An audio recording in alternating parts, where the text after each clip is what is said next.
This episode of Minority Agenda Podcast is brought to you by unfilteredmedia.com. Again, that is ufm.tv.com. Now, if that is not how it is, I don't know how Wilson has this set up. You can go to UFM TV Instagram and then click the link and go to our new website. So try to find it, try to look for it. We're still looking for Wilson. We have not been paid. No, I'm playing. We haven't been compensated, but still, he's doing a great job. He's trying. Other than that, I want to say, I don't know if we talked about Juneteenth. We did talk about Juneteenth. Juneteenth went off with a hitch. For the 4th of July is coming out. Well, we won't. Well, yeah, we will have a new episode before about the 4th of July, I think, or we might be off next week. I don't know.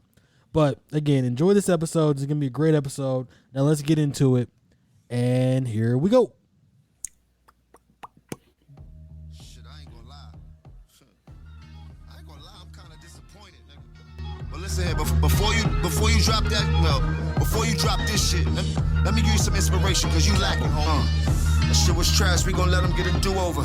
They got you gas, you must think that you the new Hover. You a 4.0, nigga, I jumped in a new Rover. Your brother still jumping in bed and you tell him move over. These two roach niggas don't know what to do on no raid. Kanye gave you whips, but that's what they do to the slaves. You trying to act bad, but we ain't doing charades. I really have bombs on the block just like I threw a grenade. What you need? Don't got no time to be concerned with no watch you got. You never been uptown by now, work up by the poppy spot. Trying to get illusions when you run up in the Aki spot. My 5,000 bottles, you turn around and get a choppy chop.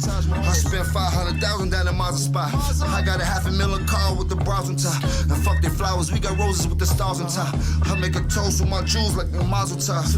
My name is my name, but they ain't screaming yet. They talking about the rapper Kane, but we ain't seen it yet. We got the switches on that bitches, your whole team get wet. But let me chill, cause I don't wanna get my team upset. The only beef you know, nigga, is Arby's or the Big Mac. We don't drive through, we drive by in the car with a Big Mac. That last shit you dropped, that shit was garbage, take that shit back. Plus you got your brother rapping, what you trying to bring the clips back? Talking about your brother, what happened to that boy? It's looking like it, they been selling crack to that boy. Really though, enough of the jokes, is how niggas get embarrassed. Really got some money, I catch you niggas out in Paris. I got shooters like Luca that hit you niggas out in Dallas. Y'all be dressing kinda weird, man, you really need a stylist. Plus, we all know what you identify with. Plus, you kinda sorta dress, nigga, you been a fly bitch. And then he said that I was really chasing a feature. Niggas a gorilla cause he got some apes in his features. All my gorillas got stones, I had these apes come and meet you. I put these billies on a jet, you pick a place there, meet you, nigga. And talk about my jewels, that was a cheap shot. And these is all VVS, these ain't the cheap rocks. I don't know if you a rapper, I said treat you like a street op. I know the top 50 list, I was a I can imagine what you're going through. Shit, we just, I mean, you know. Welcome. Episode 58 of the Minority Agenda Podcast. I'm your host, Isaiah Thornton. To my right, we have the hip-hop encyclopedia, Mr. Jacob Gray. To my left, we have the... You got that backwards. I know, right? To my left, we have the hip-hop encyclopedia, Mr. Ricardo Maycano. And then we have Mr. Jacob Gray, the NBA insider, the man above men, the boys above boys, the Michael Jordan to our Kevin Durant. How do you guys do? What you know about them bars from Mr. Jones? Oh, and also... And more tune for your head top, so watch how you speak on my name, you know? Ah, man. Well, gentlemen, how do you guys do? Bars. Doing well. I can't believe we got some beef. Well, it's not beef. It's music beef. It's music related beef. It's hip hop. It is hip hop. Ricardo is right. It is hip hop today. Mm-hmm. And I think this is going to be one of those things that we look back and say, man, that was a perfect moment in time. It is. The fact that it's like actually like happening very quick instead of it like dragging is what I like. If y'all know me, obviously I'm rooting for Push, but I can't hate. Huh? Why? Because it's Pusha T. He's a legend. Is he? The catalog, yes. The catalog, the reputation, the wordsmith, everything. Like I'm not saying I can't hate. I like what Jim Jones did, just to get that out the way. I'm not hating. I don't think it's terrible by me. I like it. It's cool. But I mean, I think just like what everybody else has been saying, I feel like Push just kind of setting up for that bait and switch. That the moment he feels like, he really wants to do some damage, it's going to happen, just like we've seen before. I am under the belief that Jim Jones is right in everything that he said. He's right? Oh, yeah. He's right. I can name 49 rappers better than Pusha T right now. 49? I don't know. I don't know. I don't know about 49. The top 50 rappers. There's top 50 rappers. I can name 49 rappers better than Pusha T right now. I could give you like 10. That's better than Pusha. Yeah, like fair assessments. Because I feel like what you about to say, I don't know if I can agree with everything you about to say. Let me ask you this: in your top 10, is Game above Push in your top 10? No. All right, that's well, you know Zay already got Game up there. That's fine. Game is not above Push. No. Game is great. Game is not too far off. Above Pusha, no. Mm-mm. Okay, that's all I want to hear. So how? Let's start with Jacob. Jacob, I see, because you bobbed your head the most in the intro when we played that Jim Jones diss, and it was great. Listen, I like the diss. I don't care what people say on Twitter. That's a great diss. I like I'm with you. I'm with you. It brought the feeling back. Jacob, how'd you feel about it? I'm gonna say exactly what I read on Twitter, because what I read on Twitter, it had me 100p with what he was saying. Push performed, or no, he dropped his diss, and where was he at? At the fashion show. At the fashion show in Paris. Jim Jones dropped his diss. Where was he at? On the block. On the block, on the streets. Jim Jones really in these streets, so that's why I gotta go with Mr. Jones on this one. Capo. Boy. He had a post up on the block with it to show Push really ain't out here. He may be riding them raps, but he really ain't out here. Jim Jones really out here, and this what he's saying, what he really spits, is 100% law. That's what you're saying. Well, what I took it as, I like the essence. Jim Jones went back to the essence, and Jim Jones never left that essence. If we're gonna be frank, he never left the street essence of Harlem, New York. Jim Jones is always gonna be New York to the fullest. Right. But isn't that the case with like most New York rappers though? That it's not. I'm talking about like old school New York rappers, not new school, because new school is a different story. Like they're gonna go back and forth with you, like on rap. No. That like they're gonna stay in the streets like no matter what. No matter like that's. I think it varies. I think it depends. No, not in the streets. Like they're still in these streets, but like they're still gonna rep their block. They're still gonna be on the block. Yeah, I think so. Yeah, for the most part. Not Safari. Not Safari. He's not repping Queens. I don't know. I don't know if Safari's repping Queens, but is he from Queens? I never, I never figured out where he's from, because I mean, just going out with Nicki for so many years, I assumed he was from Queens. He checked somebody. He checked somebody about that. No. I don't even know. Yeah, I don't know where Safari is exactly from. He checked somebody on his block, but to your point, yes, people, yes, they really love their neighborhood. Yes. How did I wonder how he got that beat? Like I feel like maybe he like just recorded it from the audio from the show and just kind of looped it. And then like maybe a producer he had just figured out how to loop it, just kind of like grab the audio from the show itself before Pusha started rapping and just loop the beat. Or unless he knows somebody where he was able to get the official instrumental, but that's kind of crazy because that song is not officially released. It was just at a fashion show. That's what I'm saying. It wasn't official release at a fashion show. So you don't think they're working together? You don't think they're like, you know what? Let's have some fun, man. Here. You don't think Pusha sent him the beat? Like, here, take the beat. Let's see what you do. I want to see what you can do on it. Yeah. I want to see what you can. Here, take the beat. I feel like they're old enough and they're mature enough to do that. Maybe Pusha. I mean, I can see Pusha doing that. He is very like conniving like that. Mm-hmm. I do like even though I'm rooting for Pusha, I do like that one joke somebody made where they're like Pusha raps like he has like he's holding a flashlight in the dark. Yeah. I love that one so much. I'm like, it's true. Like I can't lie. It sounds like he's like telling a scary story with the flashlight to his face like this. Like, That we one had have- me dying.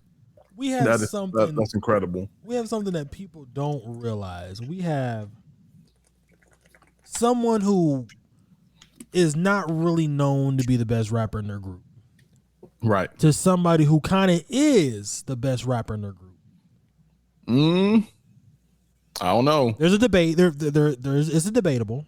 A lot of people will say Malice was better than Push when the clip was active. Now, I think since then, though, I think Push has gotten a lot better just because Malice doesn't rap as much. Right. And then, but Jim has gotten a lot better. He has. I do like the projects he's dropped in like the past like 2 to 3 years. He's dropped a lot of like quality stuff. Like I'm not gonna deny that. How far do we see this going? Like how many months musically? If Push drops like a juggernaut within like the next month, I think it may be over. Jim ain't gonna respond. I think if he does it, like depending how deep and how vicious Push goes with his raps. Even if Jim does respond, I think it just Won't matter. Yeah, it won't matter. It just kind of will like dissipate into the air. He's from Harlem. He has to respond.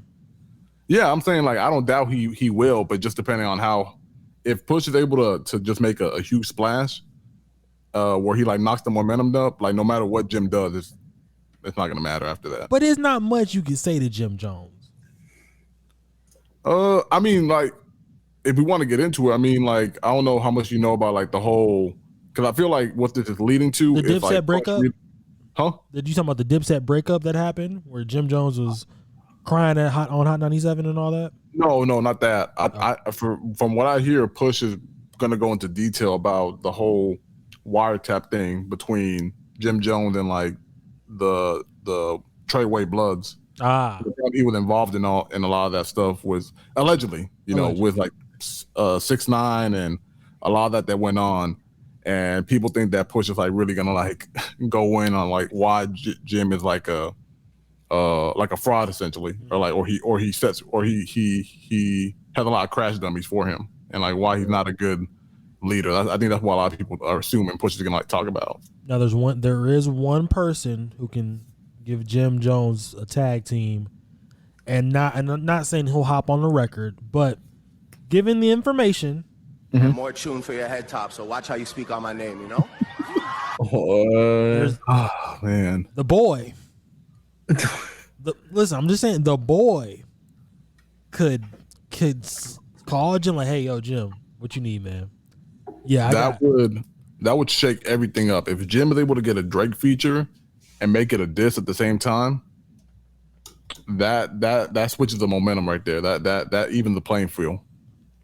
As much as a Drake stan I am, I don't think Drake wants to go another round with Push. all Pause. these Drake fans so scared. Y'all Boy, scared I of don't Big Daddy think- Push, huh? He don't want to Push no more. I don't think. I think he does. I think he done with Push. I don't He know about that. does. I mean, I think Drake has just passed it, to be honest. I don't think he would, like, not because he's scared or anything. I think he just kind of like moved on since then and rather just do something else. I don't think it's because he's scared he wouldn't. I think he'd just rather not entertain it. To If begin I'm with. 40, I'm getting my get back. If I'm 40, I'm making the hardest beat possible. You're not just And gonna give it to diss Jim me. Jones. Yeah, give it to Jim Jones. If I'm 40, you're not gonna diss me. I know I'm the producer, but you're not dissing me. Talking about tick tick tick. No. I want my get back. You get your producer, I get my producer. We going back and forth on beats too. Like it has to be a full-fledged force at this point. Do you still feel like a lot of this is cloud chasing? No. I think Jim's this part? is pure musically. No, on Jim's point, this is pure music. Because a lot of people make the argument that he had no reason to start talking about Push in that way. No, they asked him about is Pusha T in your top 50. He said no. Did he say no, or did he say he didn't think he should be on that at that number that they had him? I can't exactly remember.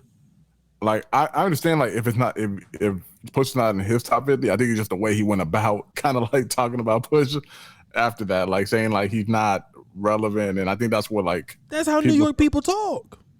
I know. Yeah, I mean, I get that. I think it's just at the end of the day, I think a lot of people just feel like, okay, we get that Push is not your top 50, but you're kind of acting, you're talking a little bit greasy at the same time.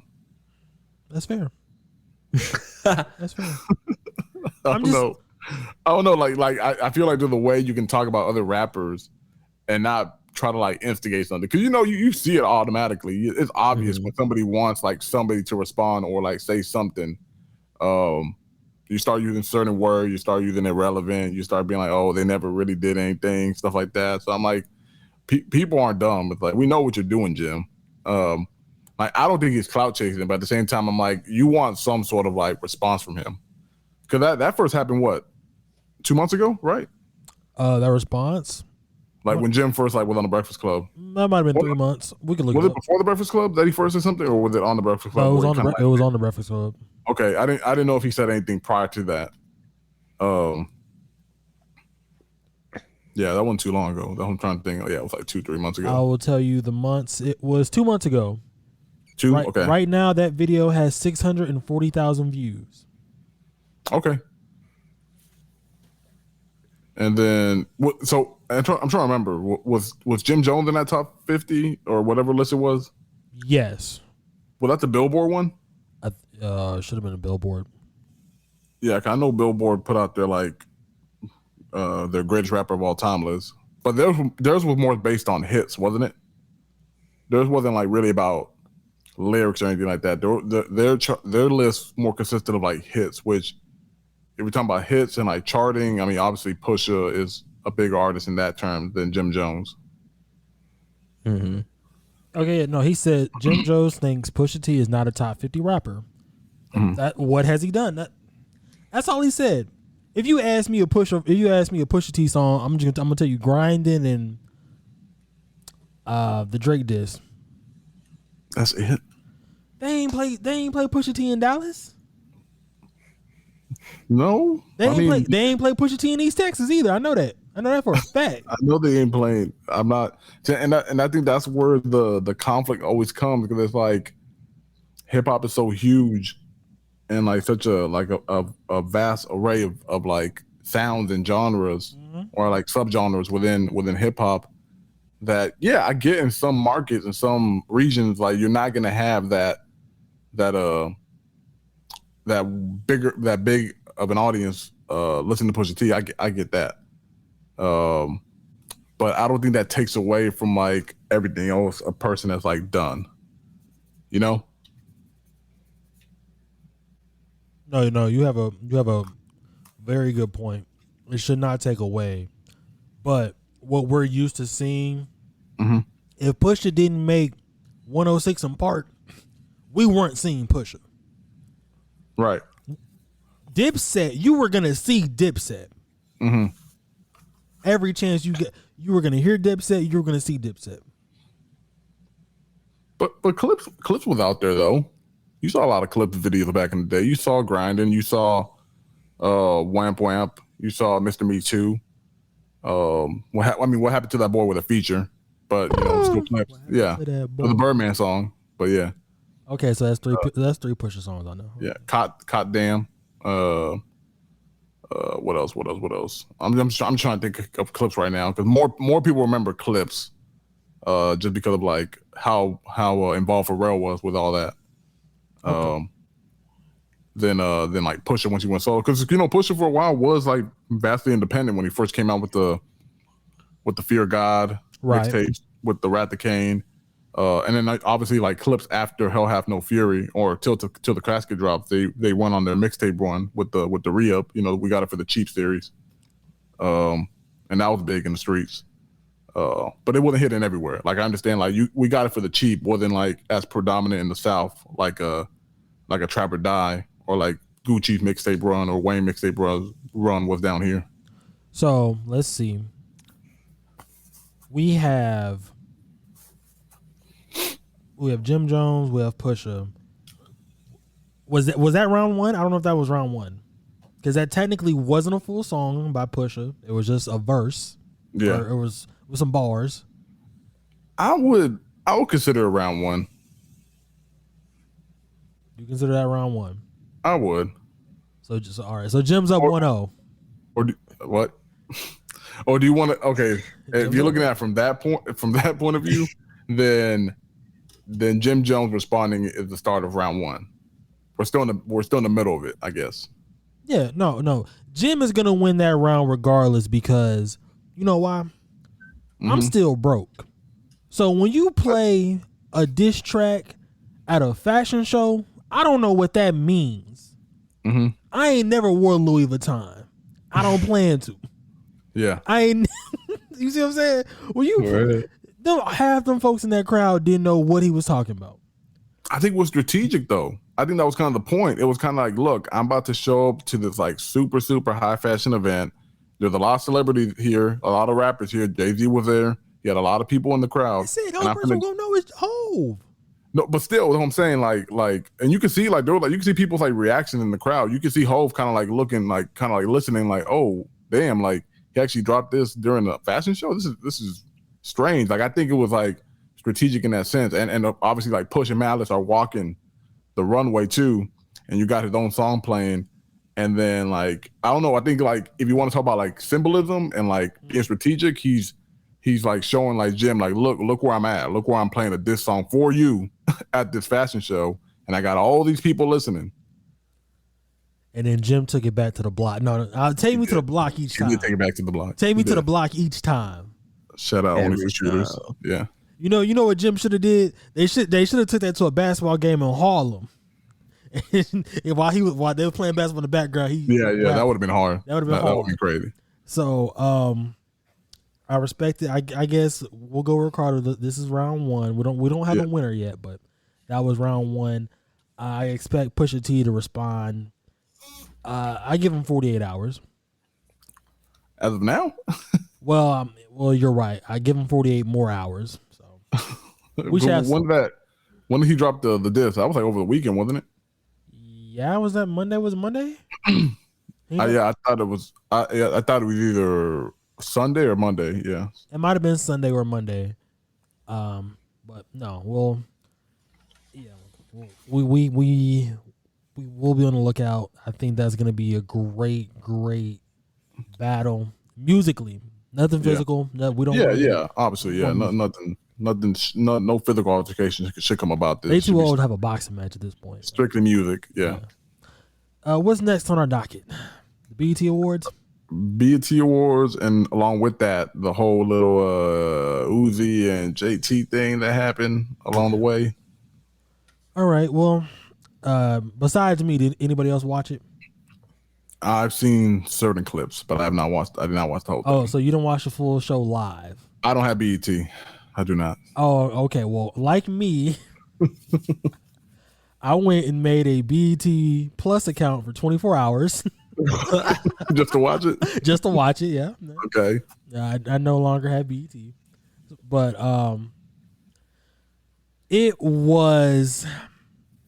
this might have been by far the most ghettoest award show I've ever seen in my life. I didn't know you were going to take it that. But it wasn't bad, though. It was ghetto, but it wasn't bad. But it had its moments of like, fam, what was that? What was I watching? Like now, what? Give some examples. So to start the show, I watched the pre-show on YouTube with DJ Envy. Hey, man.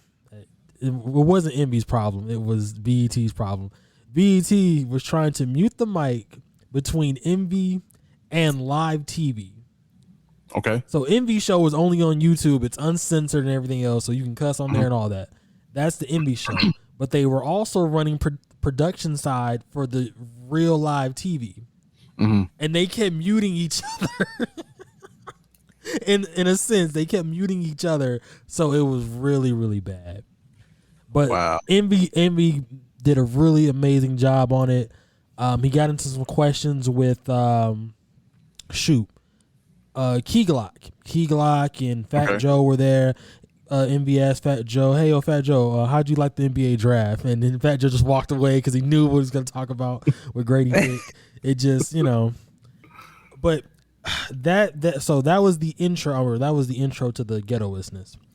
Now, as we get to the show, we started with Lil Uzi. I did not watch the Uzi performance just because I ran to the bathroom, then came back, and he was done. Mm-hmm. And then they started the show. I think what everybody's problem was, the BET Awards did not have a host this year. No. There was no host, and I had to look up why there was no host, because the writer's strike is going on right now. Yep. And when they said that, I said, "Oh wow." I wasn't thinking about the writer's strike. I didn't think that would affect BET that much to where they didn't have a host. So what they did was MC Lyte and DJ Premier, shout out to both of them. Mm-hmm. They simply were basically the hosts, but not saying they were the hosts. They MC Lyte was always doing her job as the PA announcer, and just telling us when we're going to commercial break and bringing us back in. MC Lyte did that, and then when it was time for a live performance, DJ Premier got behind the booth, scratch. Hey, we bringing Master P to the stage. We bringing Kodak Black to the Kodak wasn't there. We bringing so and so to the stage, and it went off without a hitch. And the people who were presenting the awards just walked on up when it was time to present awards, and boom. It wasn't bad. It was not bad. But it also, you get lost in the, all right, where's the host? Who's going to crack a joke here? What's going on? I think the only bad part is that BET set up Patti LaBelle. They set Patti LaBelle up, and it wasn't her fault. And it wasn't BET's fault either. But BET should have told the people in the first row to sit down so she could see the screen or the teleprompter. She couldn't see the teleprompter to do the Tina Turner tribute. So when she started singing, she was singing and she was missing the words. And you see her squinting on, how I be on this podcast squinting, trying to see when I don't have my glasses on. Yeah. That's how Patti LaBelle was looking. She was like, and then she started looking like she needed her readers. Yeah, she needed her reader glasses. She started looking like what's that? Lil' Kim. When Lil' Kim was in the music video. Oh yeah, when she was That's how she was looking like so it was really, really off on that. The performances were great though. They brought out everybody they could for 50 years of hip hop. They brought out GS Boys. Really? Yes, GS Boys. Everybody who had a dancing song, they brought them out at the end. I thought that was messed up, but they brought them out at the end. At the very end. so listen, there was 4 shags on camera. I looked, I said, wait a minute, they're my people. And I see they all had on cowboy. This is how you knew they was from Dallas. Yeah. They all had on Emmitt Smith or Ezekiel Elliott jerseys. I said, all right. They had a shag. I said, oh gosh. So that's crazy. It wasn't bad. It really wasn't bad. The Busta Rhymes performance was great. I was very upset that Busta Rhymes did not perform A-Rap Money. And Ricardo told me he could not perform that song. He cannot. Why not? Is that offensive? In some circles, yes. I don't think Viacom, the parent company of BET, was going to let that happen. But DJ Khaled, he was in that video. He was. He made the song. And he is a fool for being in that video. He wrote the song. He did not write that song. DJ Khaled. Who produced that? You know who produced that song? Wasn't DJ Khaled? No. Oh. It's the same guy that did the Ether beat for Nas, Ron's Brown. Oh, wow. He did that beat. Why they have him in the music video then? I think he is in the music video. I think he's somewhere in the background doing that. No, I'm talking about why they have DJ Khaled in the music video. I don't know. He's supposed to be Arab. You know why he had him there. Oh man. So A-Rap Money was not played, but everything else Busta Rhymes performed was pretty much it was good. I really say it again. Flip Mode. He brought out Coi Leray. He brought out another girl. I can't think of her name. It was good. From Oscar Seum. It was good. Shoot. Shout out Chief Keef for getting unbanned from BET. Yeah, Chief Keef performed. Yeah. Chief Keef performed. He's unbanned. Don't know how long that's gonna last. I didn't. Well, because I don't think he did earn it. What did he do again? He performed. Or you talking about what song? Hey, did? didn't he do? I thought he did Finito. No, when he originally got banned, what did he do? He did do that. Oh, He missed. hey, He missed a performance for 106 in Park. Yeah. And that's they just is that when Bow Wow was still on? I think that's. And that's when Might have been. That's when me and him are the same age, so we were 17 when he missed it because he was banned for 10 years. Dang, that's crazy. So they banned him when he was like 17. He was just a kid, probably just not caring. BET is petty, man. Why would you For do real. that? That makes no sense. Webby's still banned. I can understand Webby though. What you mean? He was talking about Roxy. No, he's talking about Terrence J. He was talking about Terrence. Well, he's talking about Roxy. No, he was not talking about Terrence. We can pull up the video recorder. I tell you, he was talking about man. He was talking about the female. He's talking about Roxy. But he was talking about Terrence J. He said Terrence J was. He said Terrence J was a bust. I'm just saying. I mean, no, yeah, I understand that too, but I understand both sides. Is what I'm saying.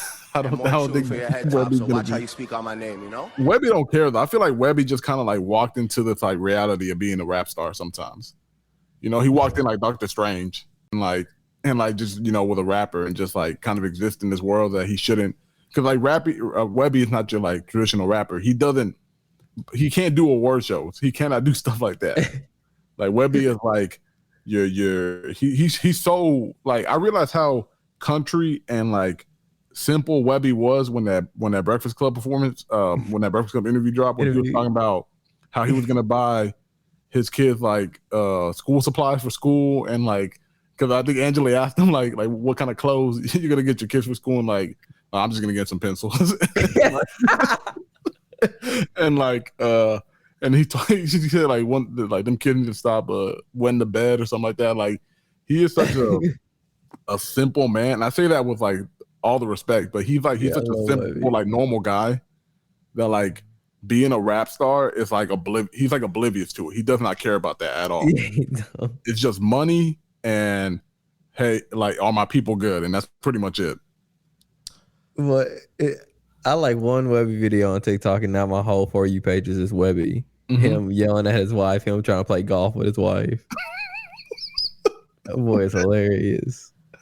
Now, I will say this about the award show. Probably the most underwhelming performance of the night was Ice Spice. It was bad, man. Really? Everybody can tell that they're trying to force feed Ice Spice on us. Is that why she didn't win Best Female Rapper of the Year? I don't think Lotto had a better year. You telling me Lotto had a better year than Ice Spice? Yes. Lotto had a good album. A Mariah Carey feature? Was it last year she dropped that? Yeah, the 777. Yeah. Yeah, that was a good album. But you telling me she had a better year than Ice Spice? A Mariah Carey feature? No, I don't even care. I still don't care. No. Ice Spice had the best year for any female artist besides, that's not named like Taylor Swift or like. What? Yeah. You see the popularity around Ice Spice compared to other female artists? Glorilla had a better year than Ice Spice. Okay, that is true. That Glorilla did have a better year. Glorilla did have a better year. Okay, yeah. But I'm with Jacob though. I still, think Ice Spice, had a better year than Lotto. A lot of female artists. How? What do you mean how? How? The songs, the appearance, the freaking Pink Panthers verse on Boys Alive Part 2. Guns to the back of your head, name 5 Lotto songs right now. I can't name 3 Ice Spice songs. That's not fair. I'm telling you. I don't listen to either one, but I can tell you who has a bigger impact right now. Lotto. I still have a bigger impact. I still can't agree with that, Zay. I still can't agree. I think Ice Spice has. I'll tell you right now. You can go to Europe right now, ask 10 people who are popular about American culture, and they will know Ice Spice over Lotto every time. Fam, okay, hold on. I don't, but let's not get about confused. International. Yeah. Like, let's not get confused. I think Lotto is still a better artist at the end of the day. I just think for the moment right now, Ice Spice is what's popping. That's all I'm saying. Yeah. I don't disagree. I don't think Ice Spice is a better artist, but I think the hype around Ice Spice right now is way more higher than Lotto.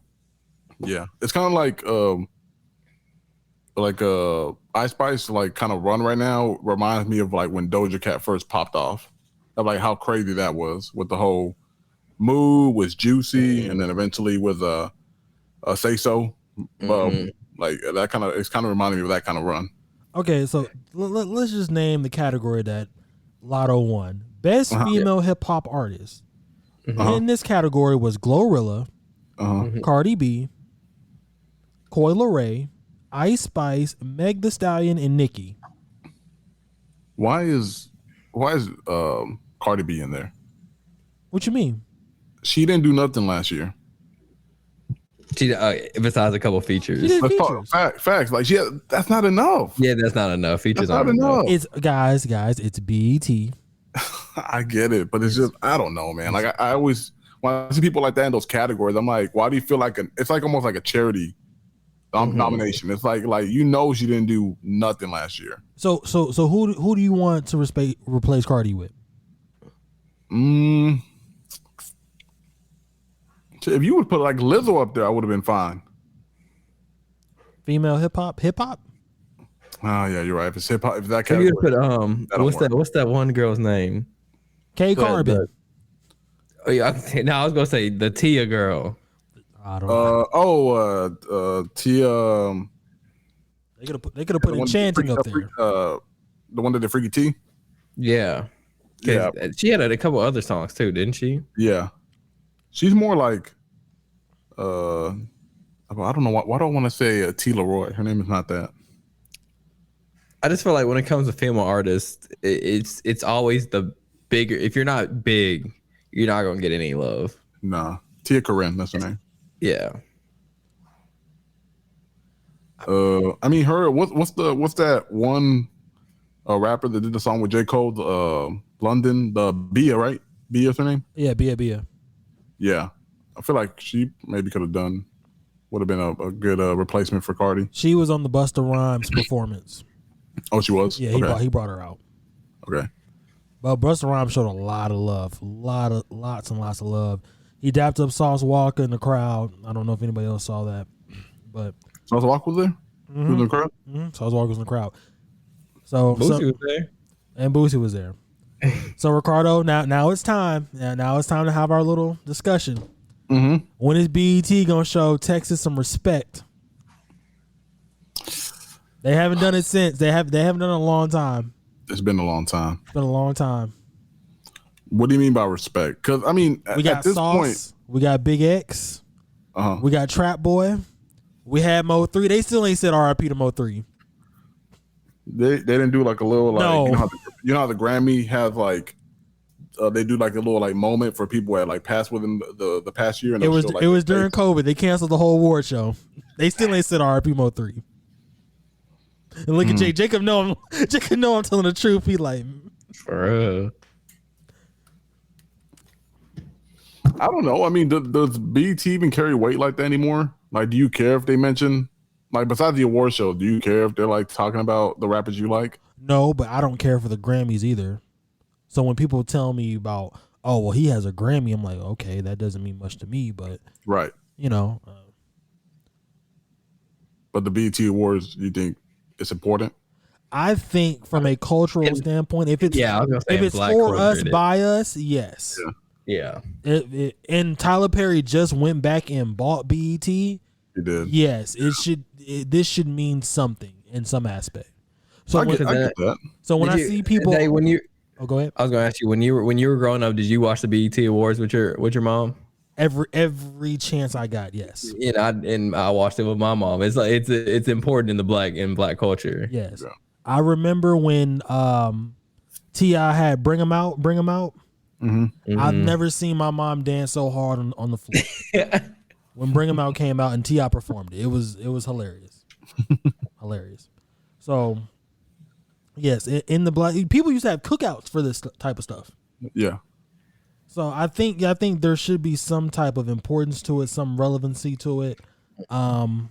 And I want to see, and I'm glad BET's kind of getting back to it. Again, it was a really, really ghetto award show with no host because you didn't know where they were going. You just knew, okay, they're showing this, they're showing that, and then And now this is the only year that they've never had a gospel theme. They are not theme, but performance. They didn't have no gospel performance. Really? Huh. No, surprising. normally the BET Awards they honor the gospel. They didn't do none of it. They said no, we're doing 50 years of hip hop. Here you go. Which is now questioning: are they going to do a BET Hip Hop Awards? They probably still will. They probably still will. Yeah. How do you have 2 albums of the year? How does the Renaissance by Beyonce and SOS by SZA both win? Let me I'm go. just looking at the category. It said they both won. No, they announced that I could have sworn they announced that Beyonce won. It says winner Beyonce, winner SZA. I don't know why. Oh no, that's the moment. Yeah, they went back and said it was a tie. Really? Yeah. It wasn't like a big because neither one of them were there. Oh, they weren't. No, I don't expect. I don't expect Beyonce to be there. SZA, I could see her being there, but why? I mean, I feel like she'll still show up to something like that. SZA's bigger than that. You know what? She's torn in Europe right now. SZA's bigger than that. She's torn in Europe right now. So I can see why. No, see, and that's the thing. Like, why did the artists have to be so big that they're too good to go to the award show? No. You know, you're absolutely right. No artist is big enough, but there comes a place and time. Let's be real. Sometimes the BET Awards is like a college. And when you know how the college has homecoming, Right. that's when all the old heads come back and visit all the young people like Ice Spice, like Master P's, dapped up Ice Spice, and all. That is what the BET Award. SZA has graduated since then, and now she's off making more and more money, and now she's coming back. Right. I don't even think Janelle Monáe was there. Well, she just dropped an album too. You see what I'm saying? Like people like Pastor Troy should be coming back. DSR should be invited. I think they should. Yeah, Pastor Troy should be invited. Like there's certain people who should come back.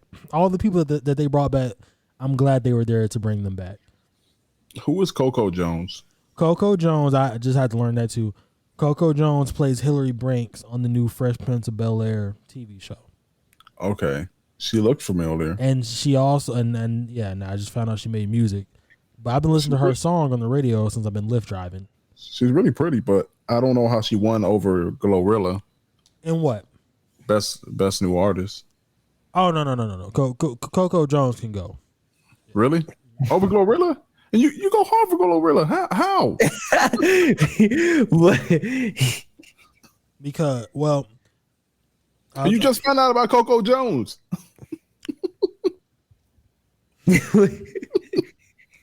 Listen, Ricardo, I don't make the rules, man. I just follow them. All right. Fair enough. Coco Jones got some songs. Glorilla has a whole album. I'm with you. Memphis. But sometimes we have to be safe in what we promoting to the children. So at this point, we were promoting Coco Jones to the children, Ricardo. Does she make like R&B, like pop aesthetic? It's R&B. It's R&B. Okay. Okay. We can't play lick. I get it. That can't be the song that she wins off. No, that ain't. And F and F, Yeah. Okay. Some of these winners are like, I'm looking through them. They're really like really right weird. Yeah. Like best group is Drake and 21 Savage. That's not a group. Y'all. They just made one album together. Y'all. Yeah. They didn't have no writers. I'm trying to tell y'all. Yeah, like everybody else they went against were an actual group. Somebody pay these writers, man, so we can get them back in these companies. They didn't have no writers. Now, here's my one thing. Even if you don't have writers, you still could have got some comedians, right? It depends, because a lot of comedians are part of that writers guild. So maybe they're taking a stance on that. You don't think Kevin Hart Kevin Hart or Mike Epps or even Cat Williams. Because you don't think Cat Williams could have said, "Okay, I'll go do that." I'm sure if they asked, I'm sure they would have done it. I don't know if they asked them. Or well, that's probably true too. Or even you got Nick Cannon. You could have had the whole Wildin' Out. Wildin' Out could have had their own little 4-hour episode of Wildin' Out with them. Yeah. Of the BET Awards. Yeah, it could have been true. Yeah. So that's something to think about. We don't have much time to go. What else do we have on our topic list? Let's see. Do you want? Before we recap, you want to talk about the JT Uzi thing? Yes. I'll actually watch that live on the TV. So you can see it happening live. You saw no. When they brought it back from commercial break, you just seen everybody in the first row. Again, first row has been the first 3 rows. They were all standing up, Right. and you just seen security flashing flashlights, and it's like to tell them to sit down or like what's going on. You knew there was a commotion, but BET like they panned in. You know how Mr. Gray taught us about panning in. They panned in like, and that's a zoom for the listeners at home. Yeah. They zoomed into the stage really, really slowly, but you could see some commotion going on at the first row. And then when it came out later, it was like, oh, it was Uzi and JT. Oh, okay, that makes sense. I wasn't shocked. I just knew something had happened. Right. And then I went and checked Twitter to see if I was the only person that saw it, and like 4 other people saw it too. And then boom, then we all saw it. It went viral. Yeah. Do you really think it's over what they're saying over him talking to Ice Spice, Nah. or you think it's like really like something like just between them? I think that was just Uzi being Uzi, fam. Yeah, but she was. I mean, like I feel like JT is smart enough to like just kind of know like, hey, we're at a public event, and you shouldn't, maybe keep a little bit of composure, but I feel like he had to like do something to like kind of like get her to that level to where she's like, like hitting him at that point. It's that classic Boondocks, I wonder what he did to make him so mad. Yeah. I think that's just the Florida water, man. Then again, I will say this: I'm under the Cameron Mace impression. You could have just brought that girl a pizza. So I'm kind of with that. That's that New York mindset. Go get her a slice around the corner. Give her a slice from the bodega. From the bodega. Yeah. Ryan Seacrest or Pat Sajak? No, it's the same thing. Yeah. Ryan Seacrest. Funny story. I was listening on the radio today on 102.9. I didn't know Ryan Seacrest had a morning show. Me neither. He has a morning radio show. Ryan Seacrest also has a TV show. He does live with Kelly and Ryan. And now he's going to be the Pat Sajak for Wheel and Fortune in 2024. Mm-hmm. I don't have a problem with him getting the gig. I don't have a problem with that. But they could have got somebody else. Yeah, I feel like it's a machine at this point. It's like if your host is out of here because they've been on it too long or they just don't want to do it anymore, I feel like they always get Ryan Seacrest for some reason. Yeah, I was gonna say my theory is Ryan Seacrest is an industry plant. You know how rappers have industry plants that just come into the game. Ryan Seacrest was made in a plant for him to be this. And they're like, this is gonna be the future of American hosts. This man right here. So and now he's done almost everything. Like, you just got to put him on Jeopardy and Price is Right and what else is there? Family Feud if Steve Harvey ever leaves. Yeah, he can do everything. They said Aaron Rodgers is doing Jeopardy. That's why he couldn't get Jeopardy. What? Really? Yeah. That's random. Aaron Rodgers about to be in New York with the bodega too. That is also true. Yeah, that's So you think from day one, Ryan Seacrest was created in a lab just to be the host of American television shows? He's gonna be America's number one host. Everybody's gonna remember Ryan Seacrest as America's host. Everything, man. He does like the New York, the New Year's Eve thing. Mm-hmm. He does, Ryan and Kelly. Mm-hmm. He's done American. Did he still do American Idol? I don't know Oh, if he still does it. I know he used to do that. That was like where people knew him from. Now he's got this new Wheel of Fortune gig. He used to do New Year's. Or he Know what I'm still saying? does. Yeah, He still yeah, does the New Year's. He used to do something else. It was another show. I felt like it didn't last long, but it had a hype, but I don't remember. Yeah. Yeah.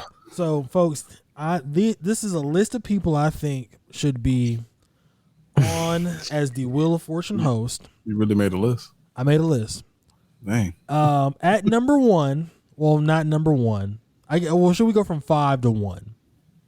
Go to 5 to 1. Okay, 5 to 1. At Turns- number 5, Webby. Yeah, that would be amazing. That'd be That would be prime time That'd be television, the bro. greatest, worst thing ever. I would watch that every single day. Every single day. Like, how would you think Webby would come in doing Wheel of Fortune? Webby would But not they know go- where he would not know where he's at to begin with. They're gonna have to have the what do we call it? The I forgot what we call it, the radio station, but it's the mute button where like every time you hear somebody cuss, like you Yeah. press the button Yeah. and then it drops the last like 2 seconds of what they said. Right. They're gonna have that on like the standby. engineer's gonna have to have this finger on it ready. Yeah. Hey, no. Boy, You think like they would do like a celebrity Wheel of Fortune and it'd be Angela Yee, Charlamagne. Charlotte McGay. That's what they should do. Oh my god! Listen, we're writing pure comedy for live television. I'm just saying. for real. That'd be incredible. That'd be amazing. Should be Web. Oh wait, I just lost my list. 4 should be Web, or 5 should be Webby. Number 4, Tyler James Williams. Okay. Yeah. He'd be a good host. Pretty good host. Everybody hates Chris. Yeah. Really like the guy. Number 3. I just been wondering where he's been for a while. Should be Kyle Massey. Oh yeah, Kyle Massey. Isn't he on the Ravens home? That's a Ravens spinoff? Oh yeah. I think Is he's he? on there. Yeah. I haven't seen it. I'm pretty sure he's on that acting again. At number 2. I would like to see. Chet Right. Hanks. No, wait, what? Why Chet Hanks? I don't know. He'd probably be entertaining. At number 2, it would have to be. Hold on real quick. You said number 2 or number 1? He's at number 2. And yes, at number 2, I think it would have to be somebody in the country music realm. So either Billy Ray Cyrus or not Lil Mason Ramsey. He's too young, clearly. Just say Tim, Not Mason Ramsey. just say Tim McGraw. How about Kane Brown? I think I was gonna say Blake Shelton. I mean, Garth Brooks. Just say Garth Brooks. Nah, it can't be Garth Brooks. Garth Brooks is out here selling beer. No, it can't be Garth Brooks. Can't be. Or you know what? Give it to Bruce Jenner. Caitlyn? That was not a joke. That was not a joke. Caitlyn Jenner? Yes. Bruce? Caitlyn Jenner? Okay. Yes, I forgot his prime. That was not a joke. I was really trying to. And then at number 1 is Keke Palmer. She's on hosting before. She was good. She was on GMA for a bit. Keke Palmer definitely my number 1. If not, really, Webby would be my number 2. But Webby should be number your 2. number 1. He should be the number 1. They should have Webby do it. What about Frank Nitti? You don't think? I mean, freaking Michael Strahan. He transitioned from sports to broadcasting. Why can't a basketball player? Charles Barkley. Yeah, exactly. That's not sports. Something else. Well, I just want to see Webby on not Wheel of Fortune, but Family Feud. So he has to introduce everybody. That'd be amazing. Messing up everybody's names. Yeah, What'd you say your name was again, sweetheart? I never forgot it. Yeah, I forgot. You with the face, you know, like just, Hey man, I'm gonna be real. You kind of look like a buster. yeah. But Your mama fine, but you not. Like you gonna say just my something goodness. out of line every single time. I want to be in the flood. Put me in the flood. I got so many Webby quotes. I can go for days with Webby quotes. I'm telling y'all. Listen, he should. Be, I ain't got like you be getting a lot of y'all be getting a lot of money over there, right? No. Wheel of Fortune. Trill family. Wheel of Fortune. Boosie and Webby hosting Wheel of Fortune. That'd be great. Oh man. Oh my god, That's incredible. I love Webby, man. I love Webby. Before we do our previous updates we also have to shout out Angela Bassett. Angela Bassett will be honored at the Oscars in she'll be receiving an honorary Oscar. I don't know if the Oscars is saying, hey, we've gotten it wrong for the past 2 times that she's been nominated, or they really just want to honor her this time and, you know, give her grace. But she is being honored. Ricardo shaking his head. What's wrong, Ricardo? She should have gotten the Oscar a long time ago, is what I'm saying. Oh, she doesn't have one? No. She's been nominated a lot of times. But, yeah. Yeah. I mean, I respect them for honoring her, but just give her one just by actually winning it. Like, Yeah. I respect it totally, but it probably won't feel as good as her actually like just going on the stage, winning it. And it's gonna be the whole Leonardo DiCaprio thing where like he spent years and years doing all these great movies, and eventually he got it. But Jesus, it took forever. You know the joke. You know the joke to that, right? The Leo one. Yeah. What? Because he won it for that bear movie. Yeah. He was like hunting. Yeah, they said he had to get raped by a bear, and then then he got an award. He had to get literally sexually assaulted by a bear to win. I thought Leo. See, I'm not good with what is it, the Oscars, because I thought Leo won it for that one movie where he Titanic played that special ed kid. Wait, what? You know where he played the special ed kid, and his mom was like a heavier set woman.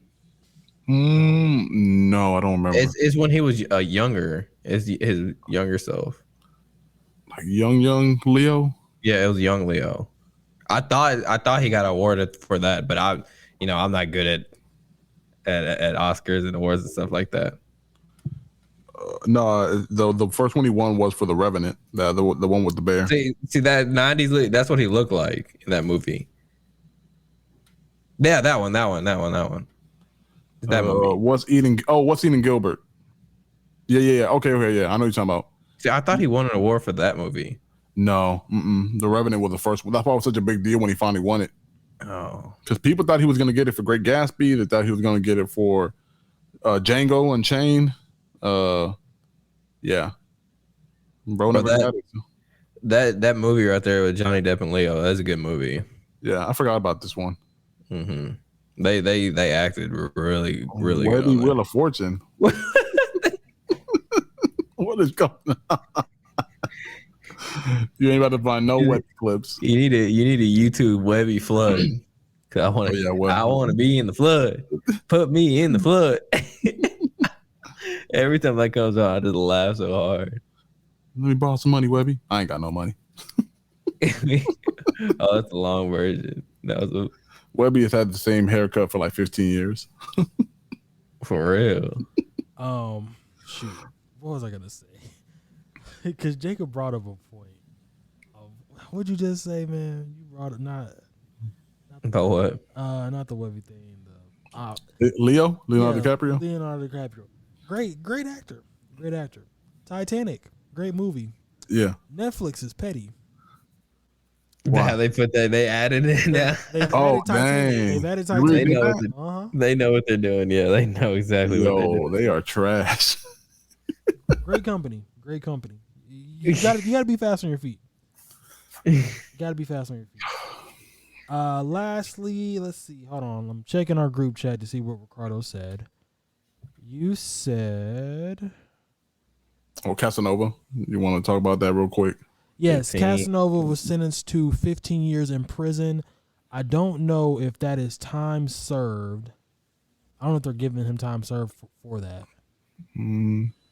I'm not sure. It's the RICO. He was convicted under the RICO. Right, under racketeering and conspiracy. So pray for Taxstone, pray for Casanova. It's really sad. They're both boys. That's really sad that they both have to go back. Yeah. So, and you know, whatever happened to Malono Rose? he was managed by Tax. Right? Yeah. He was Taxstone's manager, and then once Tax went away, the music didn't stop. He kept dropping music because I kept listening to it, but Yeah. it just he never took off like he should have. So you always wonder about people like that in your corner, Right. and then somebody has to make up for it. The NBA draft. We're still in New York. We'll talk about New York. The NBA draft happened. I want to give a special shout out to Jared Walsh, friend of the show. I'm sorry, Jared Walsh is his brother. Well, he's friend of the show. Shout out to Jared Walsh, the brother that I'm in the group chat with. And now shout out to Jordan Walsh. That's what I thought you were talking about. Jordan Walsh was drafted by the Kings, but then traded to the Celtics. The NBA does these weird things where you can draft somebody for another team, then trade them to them. And so he was drafted by the Kings, but then traded to Boston, and he will now be a Boston Celtic. So, and I think he went to Arkansas. Yeah, he went to Arkansas. He went to Faith Christian Academy or Life Christian Academy in Oak Cliff. That was in Oak Cliff? Yes. Bro, I've been watching this kid since he was in high school. I never knew that was in Oak Cliff. Uh-huh. Like, I always seen this kid's highlights. That kid's good. Mm-hmm. He played for Arkansas, didn't he? Yeah. Yeah. They got a good still in the second round. I didn't know he was going to the draft. He didn't tell us. I didn't even know either. He's in our group chat every day. He never said, "Hey, my brother's going to the draft." He never said that. I had to find out watching the draft. This is why I watched the draft, at least the NBA draft the entire way through, because it's only 2 rounds and you can't miss it. So, and then I seen it pop up. I was like, "Oh wow, you got drafted." Okay, and so yeah, I don't know how Boston will treat him. I hope he doesn't get cut. When you get drafted in the second round, it's kind of hard to get. Yeah, especially for a Boston player in the second round. Boston always usually keeps their first rounders, but a second rounder, I've seen plenty of Boston second rounders who did not make the cut, even if they were good. Right. So you kind of wonder. We're rooting for him. We're hoping for him. I would like to see Boston keep him, but because they traded everybody. Boston didn't have all they got is Jason Tatum and Jaylen Brown and Robert Williams. Marcus Smart is gone, who I think is a Dallas GOAT that we don't call him a Dallas GOAT enough. And I can't name anybody else on that team right now. They're gonna put him on the what's the main Red Claws, their G League team. Yeah. And all he got to do is show out. If he shows out, they're gonna move him up pretty fast. Yeah, because I didn't think Arkansas gave him a fair shake like they should have. But he was playing also with other good players on that team. Arkansas was a good team last year. Yeah, really good basketball team. You're right. Now we will talk about the Mavericks right now, because this confused me, and then I realized what they were doing. And I listened to Norm Hiska's last show. Technically his last, well, not his last show. His last broadcast of this year, that pretty much was his last big broadcast, was the NBA draft.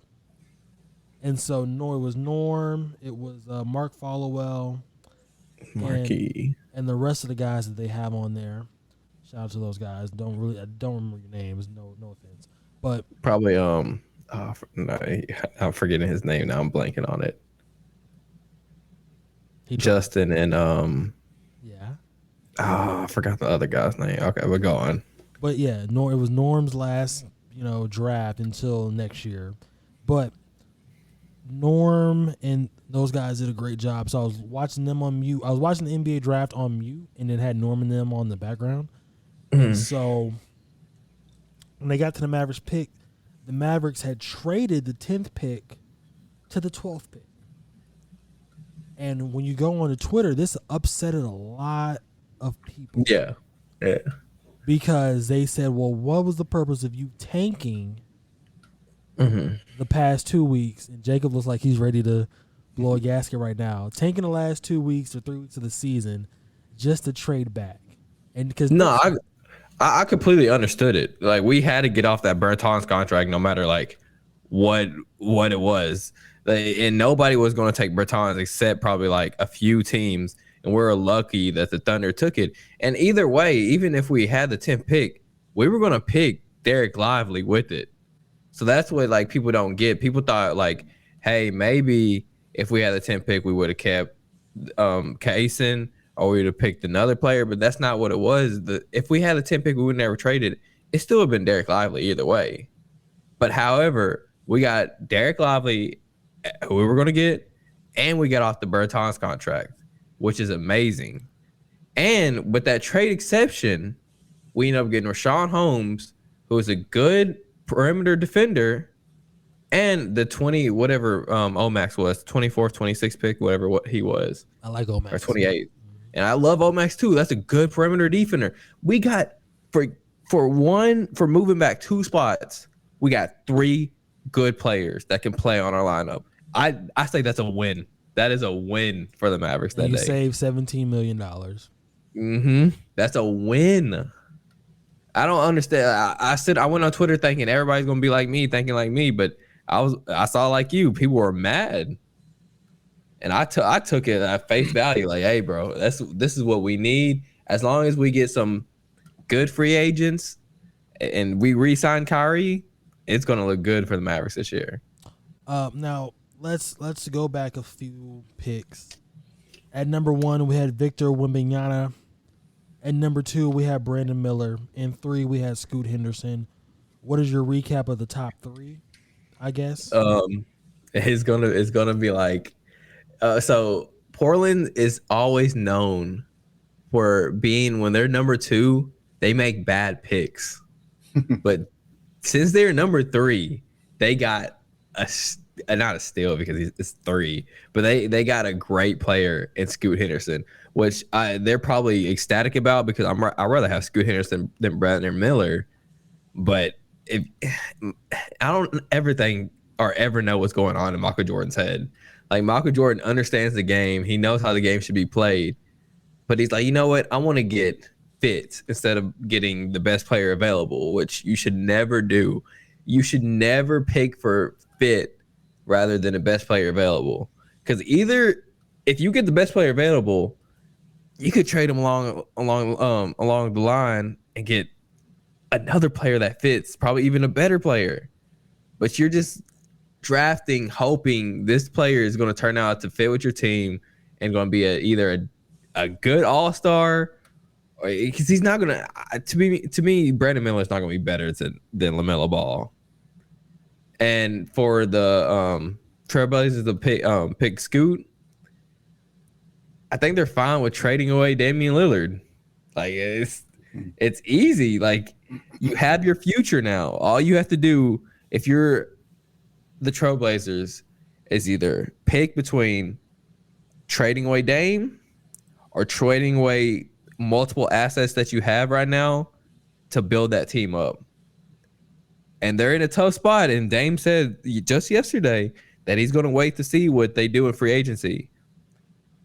Well, man, if they don't decide soon, if they're going to trade you or do something free agency, they're not going to have anything to get. And then I don't know how to explain it, but if you're just going to wait till the end of summer, you're going to be disappointed if you're Dame. That's all I can say. Right.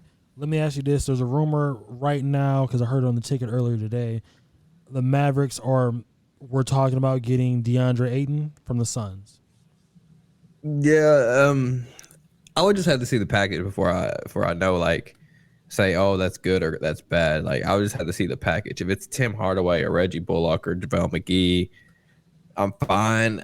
A lot of people want to trade Maxey. I know we will have a lot of big men, but out of every big man we have on our roster, Maxey's the only one I'd rather stay because he's the only one who has a good jump shot. Like, Maxey can knock it down from the 3 compared to any other big we have on the team ever. You could trade Reggie Bullock. Yeah, I'm fine with trading Reggie or Tim. You need Tim. I mean, as long as we have one shooter, I'm fine. Like, Tim we have Luka and Kyrie. As long as we just have one shooter, we are fine. No. You have to think that you don't have Kyrie. That's the thing that I need the Mavericks to understand. You don't have Kyrie. Nobody has Kyrie. Yeah, you're right. Nobody has him right now. The You're league right. itself doesn't have Kyrie. We don't know what Kyrie thinking. You're right. So I need Kyrie to be, I don't know, man, like not trustworthy, not on the cap. Kyrie needs to be gone. Yeah. Honestly, I'd trade Kyrie for AD. I don't know. I don't know if I would. Like, I love AD, but it might just end up being another Kristaps Porzingis in Dallas. I think, and that's what we're afraid of. That's what everybody's afraid of. But that's why I laughed at the Boston trade. I'm like, y'all just gave up your heart and soul of that Boston team for Kristaps Porzingis. Just wait. You're going to see what Mavericks fans went through. You're going to see what Mavericks fans went through when he's just sitting on there watching your team play and y'all are struggling. Or even can't get no other help because you're paying them all that money. Or even go get Gobert. No. Oh, no. Oh, no. You don't want Rudy Gobert? No. I mean, it would be amazing to have a defensive big, but a lot of, like, I've seen Rudy Gobert just stand on the court just doing nothing at times. And I wanted 5 players on the court doing something, not 4 players on the court doing something. Yeah, I'm thinking of the Roy Hibbert mindset. I loved Roy Hibbert when he was playing. Oh, I did too. That Pacers Roy Hibbert was nice. Let's see. Go ahead. I would say, but we're hoping Derek Lively, who we picked, will turn into the defensive big we need, like a Tyson Chandler. Because that's all we don't need a big to come in and score buckets. We need a big to come in and rebound, block shots, and play defense. That's all we need. That's all we need from a big. Well, folks, before we head on out, Ricardo, do you have anything you want to say? Y'all got Reddit? Yes, but what do you do on Reddit? No, I was going to say, if y'all ever just want to laugh and like just see a lot of people just be angry and like petty, join the Lone Star Ghetto subreddit, because people just talk about rap and like Texas. It's always Texas stuff. They always talk about rap, music, gangs. What's the hood of Dallas? People arguing that's not part of Dallas. That ain't Dallas. That ain't Fort Worth. It's the most like angriest like people you'll see online, constantly just arguing about that this Texas rapper sucks, that this Texas rapper is good. It's like what you would see on Twitter, but just super, super localized to Texas. And I always get on it because it's just always like funny to me. I'm like, people are really arguing like day and night about this stuff. And they'll post anything. And it's good too, because they'll post a lot of rappers I haven't heard about. Like, I didn't know Can was from Dallas. Yeah, I didn't know. I found out that like a couple days ago. I'm like, really? He's from Dallas? Because I know he produced stuff for like Famous Dex and like Smoke Purp and stuff like that. Yeah, I didn't know he was from Dallas. Is he's from Cedar Hill. Summers from Texas? Summers? I don't know. He's from Houston, I think. Is he? I didn't know he was. Maybe I'm wrong. I didn't know he was from there. But yeah, if you get a chance, just join it. Like, it's just called r/Lone Star Ghetto, and you'll just see people just constantly posting stuff on there. I posted stuff on there too before, so you'll probably see my posts on there. You can figure out who I am. What are you doing? I just want to see what your living room look like, man. Yeah. Like, you don't see it every single day. we had to pull it up. We had to pull up the full screen. Oh man, you gotta show the listeners sometimes. Oh, one thing before we go, I gotta ask Ricardo one question. Ricardo, I know you've seen this on Twitter about that guy who said F Bun B because because Bun B said that Mexican Americans are the number one consumers of like just rap and hip hop culture. Yeah. Smooth Vega interview, by the way. That was a Smooth Vega interview. Yeah, it was a Smooth Vega interview. Who we interviewed before on Inland Spanglish. Shout out to Smooth. I mean, I don't know what the person's mad about. That's the thing. Like, I don't think Bun is saying that black people don't support hip hop, because obviously that's not true. I think he's just saying that that's an important market that people need to recognize when it comes to like their fan base. Yeah. The way I took it, I'm like, yeah, like you like when it comes, like if you really talking about like you said, if you're talking about Texas hip hop, it's you go to those shows, yeah, it's gonna be a lot of Mexicans who are buying your music, who's buying your merch, who's selling out shows. Like it's I think it's just an untapped group that a lot of people don't realize. And a lot. The guy who quoted it said, "I've been to shows in every major Texas city," and I have too. I've been to every show in every major Texas city, and it's always the number one race there is Latinos. Yeah, and that's how it always is. It's because they respect they respect our culture. Yeah, and I can't say they respect it as much as us because Black people respect it more than anybody. Yeah, obviously. Yeah. But like you were saying, all he was saying is they are the number one consumers. Like they rock the merch. They go to the shows. They buy the albums. Yeah, I think and it's funny because I remember I saw this interview. I saw like maybe in 2007, 8, but it was like an old interview from like 1999, where Bun B again was interviewing SPM before he went to jail, and he asked them like who's like the biggest buyers of your music, and I think he said like it was like SPM said it was Latinos at one point, but now it's like white people, and he was just kind of like talking about how like as hip hop gets more popular, there's a lot more white consumers that are listening to the music than like, because you would expect especially when you talk about underground artists like SPM, it would be mainly Hispanic, which it is. But he said that when you look at the numbers, there was a lot more white people that are like listening to the music more and buying it and coming out to shows. So yeah, like I don't know. I think somebody was trying to look. I think they were trying to spin into like something that it wasn't. Yeah. I didn't get that. I was under the belief that that's why Bun B does what he does with Latin America. And all these shows, he's really, really popular. Have you tried his burger? I have not. I know where the shop is. And then I went to the shop 2 weeks before he announced the grand opening. They were still fixing, so like, oh, it's not even open yet. But I know where it is. Okay. So I'll try when I get back. I will say this. This is breaking news. Tennessee State will become the first HBCU to offer hockey as a sport. Now, I don't know what that means for us in Houston. We don't have a place to have a hockey game. So they're probably going to play against just like other bigger schools. Yeah. They'll play against bigger schools, they got to find a hockey conference. That's right. Hockey's really that's mainly like East Coast. What city is Tennessee State in? Nashville. It's in Nashville. There's got to be some hockey around Nashville. Nashville has a huge hockey fan base because of the Preds. I would say they might huge. Yeah, I'm sure they got a few venues out there they can utilize. Yeah. Well, that's kind of all I had for y'all. I didn't have any more questions. What's coming up? 4th of July is coming up. I'm not celebrating. I feel like Ricardo's celebrating. Not really. Not really. Jacob has to do something. So we'll see. Next week. Wait, when is the 4th of July? It should be on Tuesday. That's on a Tuesday. Weird. Are we having a show next week? Yeah. Ricardo says yes. Jacob? The day after. I should be good for that Wednesday. Yeah. I'll let y'all know. I should be.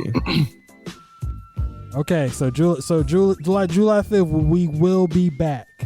All right, we should be. If not, oh well, we'll catch you guys on the 12th. Yep. Oh wait, one last thing. July 20th. I had to pause the music for this one. July 20th. Hold on, let me take Biggie off the screen. Okay, guys, this is really big. July 20th is the day I can go pick up my World Series ring from the Astros. All right. So we are World Series champs. Let's give ourselves a round of applause here.